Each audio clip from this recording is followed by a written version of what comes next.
How can the arts help people learn, understand, and retain Scripture? I guess I see the arts as they're another vehicle for communication. Scripture being in a textual form, in a word-based, that'll never go away. And I think it's one of the things that it's important to understand is that, when we talk about creativity and visuals and arts and things like that, it's not that we're ever trying to replace Scripture or replace the words themselves, but we're trying to supplement them and present them in a way that helps people understand them better. So when I think about the arts in terms of how it relates to Scripture, it helps us connect, I think, with them in a lot of different ways. So, for example, visuals. I think the main advantage that visuals have is speed, where they allow us to grasp a concept immediately and so quickly.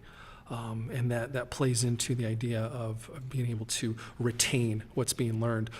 My daughter just took her driving test. When she was studying for this test, she mastered the visual part of that so much quicker than the written or the verbal form of it. And I think it's the same thing with Scripture. When we can pair visuals and images and those types of artistic pursuits with Scripture, it helps us retain them so much quicker. Yeah, I wonder if some people's hesitation around the arts is because of God communicating himself through words and us being almost afraid sometimes in the church to engage in the arts. What's interesting about that, I think we've seen God, though, and I totally see what you're saying, but I don't think, when people say that, God has communicated himself visually. That's how he revealed himself to us, in the Garden of Eden with the tree of knowledge of good and evil.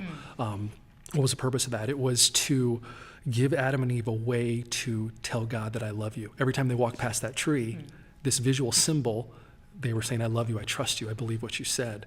And throughout Scripture, God gives these little visual cues to relate to him. One of the things that I think people maybe struggle with sometimes, though, is the emotion of the arts, but I know you don't believe that, and I don't believe that either. But I think emotion plays a big part. Yeah, and I think that's the beauty of the arts is that it engages our senses so that we can emotionally connect.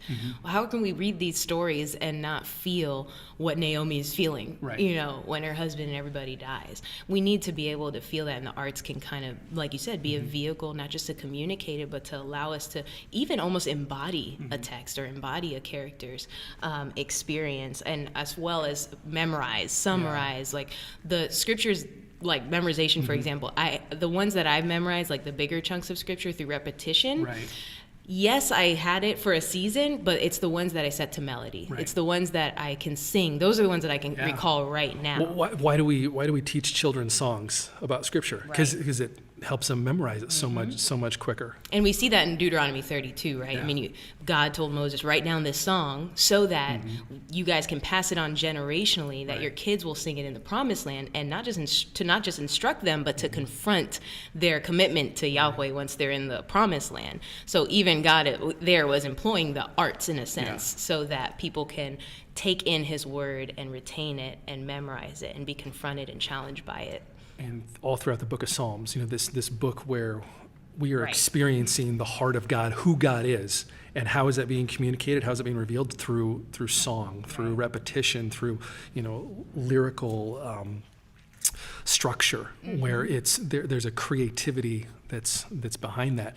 And then with the emotions, people have when they have an emotion behind something, that's when they have an experience. And it's so often that it's the experiences that change us, that change our minds, that make us see new things.